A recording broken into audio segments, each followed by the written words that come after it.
يا أيها المزمل قم الليل إلا قليلا نصفه أو انقص منه قليلا أو زد عليه ورتل القرآن ترتيلا. Salam alaikum wa rahmatullah. Mon frère, comment ça va? Wa alaykum salam wa J'espère que tu rahmatullah. vas bien. Je vais bien et toi? Alhamdulillah. En fait, excuse-moi hein, de te couper dans ta belle récitation. Oui, Je voudrais, en fait, parce que je t'ai entendu réciter, oui. je voudrais savoir, est-ce que tu connaîtrais une méthode pour réciter comme tu récites Allah Mubarak? Alors, merci de poser cette question pertinente. Avant tout, il faut savoir que pour bien réciter le Coran, il faut avoir les prérequis. Parmi ces prérequis, le pilier fondamental même, la fondation, il faut maîtriser l'alphabet arabe. D'accord. Mais en fait, moi, depuis l'enfance, moi, par exemple, j'ai appris l'alphabet arabe et des gens aussi. Ils ont appris l'alphabet arabe, mais ça fait que malgré tout, ils n'ont pas encore cette possibilité de lire le Coran. J'entends beaucoup de gens qui se plaignent, qui ont appris l'alphabet, mais qui ne sentent pas qu'ils ont vraiment progressé et qui finalement, au finish, même délaissent et ils n'arrivent pas à réciter le Coran. Donc, qu'est-ce que tu me proposes? Eh bien, déjà, il faut savoir que la plupart des gens qui prétendent avoir appris l'alphabet arabe depuis l'enfance et tout, généralement, ils l'ont pas appris ou ils l'ont pas appris de la bonne manière. Les gens, ils font des récitations perroqueux, ils savent lire les lettres par cœur, mais après, concrètement, quand tu les écris, les lettres isolées, par exemple, quand tu écris un ba ou un ta ou un na, le gars, il est perdu, il sait plus, parce que dans la langue arabe, chaque point, chaque voyelle joue un rôle crucial. Donc ça, c'est une importance capitale. Il faut savoir bien les identifier, bien les différencier, parce qu'il y a une grande facilité de se tromper, parce que l'arabe, les lettres, surtout le Coran, ça se ressemble, ça se répète. Allah lui-même l'a dit dans le Coran, les versets du Coran se ressemblent et se répètent. Voilà pourquoi c'est beau, c'est le plus beau des récits, le Ouais, Coran. Machallah. En t'écoutant, en tout cas, on n'en doute pas, on n'en disconvient pas, Allah Mubarak, qu'Allah te préserve. Masha'Allah. Mais en fait, le problème, c'est que maintenant, les gens, tu vois, la science, elle est éparpillée. Ouais, Il y a les mosquées où on fait des cours, ouais, il y a, comment le dire, il y a Internet où les ouais, gens, ils apprennent, ouais. mais on sent pas vraiment, c'est toujours ce problème, on est bloqué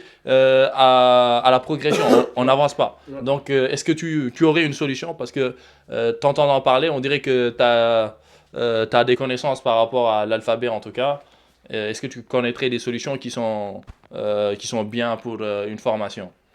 Alors, avant toute chose, il faut savoir que les cours qu'on donne dans les mosquées ou que tu peux retrouver facilement sur Internet, sur YouTube, déjà quand on va prendre d'abord la problématique des mosquées, les mosquées donnent des cours, mais généralement c'est des cours tard la nuit, les gens n'ont pas nécessairement le temps, et même encore les étudiants qui veulent venir apprendre aux mosquées, non seulement ils sont pas réguliers, et en plus Durant leurs examens. c'est des étudiants et tout, c'est des commerçants, ils n'ont pas nécessairement le temps. Ouais. Et le cours, quand tu finis de le faire à la mosquée, tu as l'impression de comprendre. Mais une fois que tu rentres chez toi à la maison, seul, avec ton Coran, Il n'y a pas tu de as t'accompagner. complètement oublié ce que le prof t'a dit. Ouais, Tu vois? Et c'est ça, c'est une des causes qui fait que les gens ont du mal à ouais. retenir, à bien À suivre ou à progresser. progresser. Voilà. D'accord. Maintenant, moi, j'offre une méthode, Mhm. une formation, la madrasa digitale.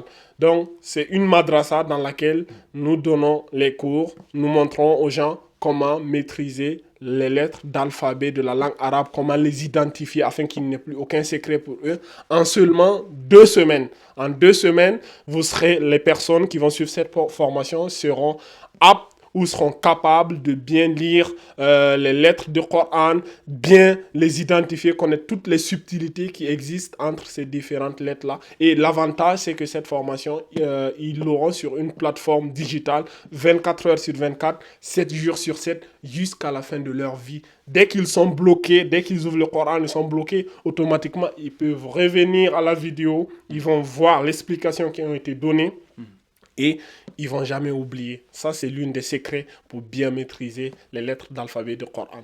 Ah bah, mashallah, Allahumma barik. Bah, en tout cas, quelle est l'approche que enfin, ta madrasa digitale, quelle est l'approche qu'elle amène qui la distingue finalement des autres, qui fait que aujourd'hui tu peux dire que en 2 semaines, la personne peut vraiment, parce que tu le dis avec certitude, en 2 semaines, la personne peut savoir lire sans problème. Qu'est-ce que tu as comme approche? Quelle est la méthode? Alors, très bien de poser la question, parce que, comme je te l'ai dit tout à l'heure, quand tu veux bâtir haut, il faut creuser profond. Tu vois, la plupart des gens n'ont pas des fondations solides. Donc, nous revenons aux bases fondamentales même. Donc, nous commençons à la base. Nous commençons d'abord par le fait de reconnaître les lettres, comment les identifier. Donc, on présente chaque lettre des 27 dans la langue arabe a 28 lettres d'alphabet. Donc, on les présente les 28 lettres, chaque lettre avec les différentes façons de l'écrire. Comment est-ce que la lettre s'écrit au début du mot? Comment est-ce que la lettre, elle s'écrit au milieu du mot? Comment est-ce que la lettre s'écrit à la fin du mot? Et après cela, on montre aux gens aussi les différentes voyelles. Dans la langue arabe, nous avons 3 voyelles. C'est pas comme en français, on a jusqu'à 6 voyelles. Donc, dans la langue arabe, on a 3 voyelles essentiellement.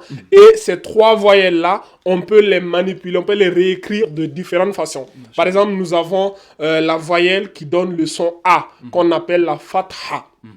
On va expliquer aux gens comment on écrit la fatha. On montre aux gens aussi, il y a une voyelle qui donne le son I, qu'on appelle la kasra. On montre aux gens c'est quoi la kasra, comment elle s'écrit, comment elle se manifeste. Et après encore, on a une autre voyelle qui donne le son OU, qu'on appelle la dhamma. Donc, on montre aux gens aussi comment est-ce que la dhamma, elle s'écrit. Donc, une fois qu'on finit de montrer ça, après, il y a une façon aussi en arabe, on peut tirer les lettres pour avoir le son A, I, OU. Comment tirer ces lettres-là?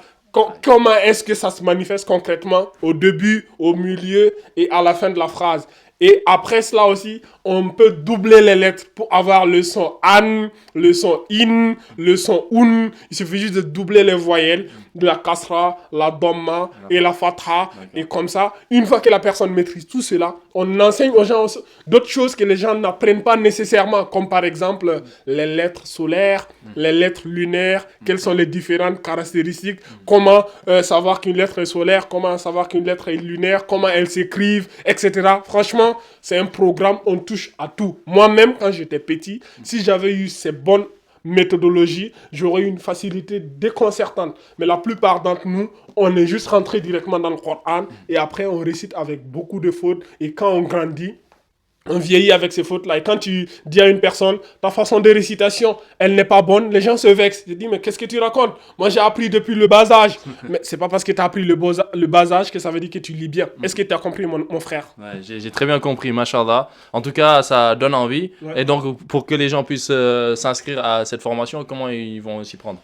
Eh bien, si vous regardez cette vidéo, la façon de s'inscrire, elle est simple. Vous allez regarder en dessous de cette vidéo, vous allez voir un bouton d'action qui vous demande de rejoindre la formation ou alors un lien dans la description de cette vidéo. Vous cliquez dessus et vous pourriez suivre les différentes étapes et vous allez pouvoir rejoindre cette formation facilement. Et Inch'Allah ta'ala, vous allez faire partie des gens qui lisent le Coran. Le messager d'Allah sallallahu alayhi wa sallam a dit, ceux qui récitent le Coran comme il se doit, ils sont avec les anges nobles. Et ceux qui le récitent avec difficulté ont 2 récompenses. La récompense de l'effort. Allah subhanahu wa ta'ala, il est tellement généreux qu'il récompense l'effort que tu fournis. Quand tu fournis cet effort-là, Allah, il te récompense. Et parmi les mérites d'apprendre le Coran, il y en a tellement qu'on ne peut même pas tous les citer. Il me faudra 10 ans pour tous te les citer. Tellement qu'il y a des mérites, rien que dans le Coran, et rien que dans le hadith, le messager d'Allah sallallahu alayhi wa sallam a dit, dans le hadith de Ousmane ibn Affan que tu retrouves dans Bukhari et Muslim, Bukhari qui est juste là et Muslim qui est juste là. Le hadith il dit khayrukum man ta'allama al-Qur'ana wa 'allamahu. Le meilleur d'entre parmi tous les êtres humains, celui qui est meilleur, c'est celui qui a appris le Coran et il l'a enseigné aux autres. Subhanallah. Rien que ce hadith là, ça nous pousse à avoir l'envie d'apprendre le Coran, de le méditer, de le comprendre. Et le jour du Juma dernier, ce qui est incroyable, quand tu arrives dans le paradis, qu'est-ce qui se passe? Allah subhanahu wa ta'ala, on te dit, récite et tu montes. C'est-à-dire, tu récites et tu montes dans le haut degré du paradis.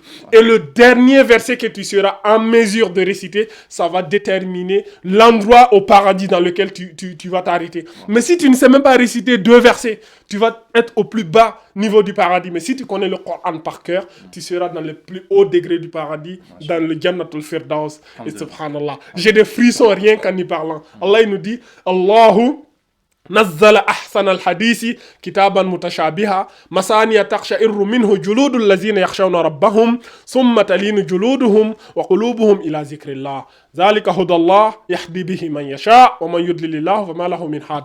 Allah il a dit, Allah il a fait descendre le plus beau des récits, un Coran en langue arabe. Les versets se ressemblent et se répètent. Et tu vois la peau de ceux qui craignent leur Seigneur frissonner lorsqu'ils entendent le Coran. Ceux qui craignent Allah, leur peau elle frissonne. Et Allah il dit, leur peau summa talinu qulubuhum wa juluduhum ila zikrillah. Après cela, leur peau et leur cœur se tranquillisent avec le rappel d'Allah. Allah il dit, c'est le livre, ce livre là, c'est par ce livre qu'Allah guide qui il veut. Mais celui que Allah égare, nul ne pourra l'égarer. Et dans un autre verset, Allah nous dit, Allah bizikrillah, allazina tatma'innu qulubuhum bizikrillah. Allah bizikrillah tatma'innu qulub. Ceux dont les cœurs se tranquillisent, s'apaisent par le rappel d'Allah. N'est-ce pas par le rappel d'Allah que les cœurs se tranquillisent? Allah il nous appelle à méditer sur le Coran. Il nous dit quoi? Afala yatadabbaruna al-Qur'an am ala qulubin aqfaluha. Ne médite-t-il pas sur le Coran ou y a-t-il des cadenas dans vos cœurs? Donc nous devons le lire. Le messager d'Allah sallallahu alayhi wa sallam s'est plaint. Allah, dans le Coran, Allah subhanahu wa ta'ala dit wa qala ar-rasulu ya rabbi inna qawmi ittakhazu hadha al-Qur'ana mahjura. Le messager a dit, oh mon Seigneur, mon peuple a pris ce Coran-là pour quelque chose de délaissé. Comment on dit qu'une personne a délaissé le Coran? Délaisser le Coran, c'est le fait de ne pas être en mesure de le lire et de ne pas chercher, de ne pas faire les causes nécessaires pour apprendre à lire le Coran. Ça, c'est délaisser le Coran. À l'époque des prophètes, ils mettaient leurs doigts dans leurs oreilles pour ne pas l'entendre. Et bien, si tu ne sais pas le lire et que tu ne fais pas les causes pour apprendre à le lire, tu fais partie de ces mêmes gens-là et ils n'ont pas une bonne réputation dans le Coran. Donc, si tu veux apprendre, clique juste sur le lien, tu vas apprendre. Donc, délaisser le Coran, c'est le fait de ne pas chercher à le lire, de ne pas le lire, de ne pas le méditer, de ne pas appliquer la législation du Coran. Il y en a tellement de détails sur ça. Mais, Inch'Allah Ta'ala, pour tous ceux et celles qui viendront dans notre madrasa, ils vont faire partie de ceux qui pourront lire le Coran comme il se faut. Parce que dans un hadith aussi, le messager d'Allah sallallahu alayhi wa sallam a dit, ceux qui lisent bien le Coran comme il faut, ce sont eux-mêmes qui craignent Allah. Ceux qui craignent Allah, c'est ceux qui le lisent comme il se doit. Apprenez à bien lire, bien prononcer les lettres, le bon son, savoir les identifier. Ça va vous permettre de faire partie des gens qui lisent le Coran, Ahlul Coran. Et quoi de mieux? Le Coran viendra dans la tombe pour intercéder auprès de toi. Tu es seul dans ta tombe. Quand tu meurs, toutes tes actions sont arrêtées. Sauf les bonnes actions. Et le Coran vient te protéger contre les châtiments de la tombe. Et Yawm al-Qiyamah, le Coran vient intercéder en ta faveur pour que tu rentres au paradis. N'est-ce pas merveilleux? J'ai des frissons quand j'en parle, mon frère. C'est tellement merveilleux. Imagine, ça sera ton compagnon dans la tombe, mon frère. Lisons le Coran. Apprenons à lire le Coran. La meilleure façon d'apprendre à lire le Coran, le lien en dessous de cette vidéo ou le bouton d'action, rejoignez la formation, vous n'allez pas le regretter. Inch'Allah Ta'ala, vous nous remercierez plus tard. Machallah mon frère, en tout cas c'est comme je t'ai dit, c'est très salivant, qu'Allah en tout cas te récompense et te compte parmi ceux dont tu as parlé tout à l'heure, c'est-à-dire ceux qui, parmi les meilleurs gens, ce sont les gens qui apprennent le Coran et l'enseignent, et qu'Allah nous réunisse tous au paradis avec bien sûr le Coran comme intercédeur et le Coran comme preuve pour nous et non contre nous. Et donc j'imagine que les gens qui nous ont écoutés, peut-être qu'ils sont maintenant très motivés à l'idée de faire la formation. Donc voilà, on les invite à venir se former. Finalement, après ce que tu as exposé, je pense que tu as dit l'essentiel.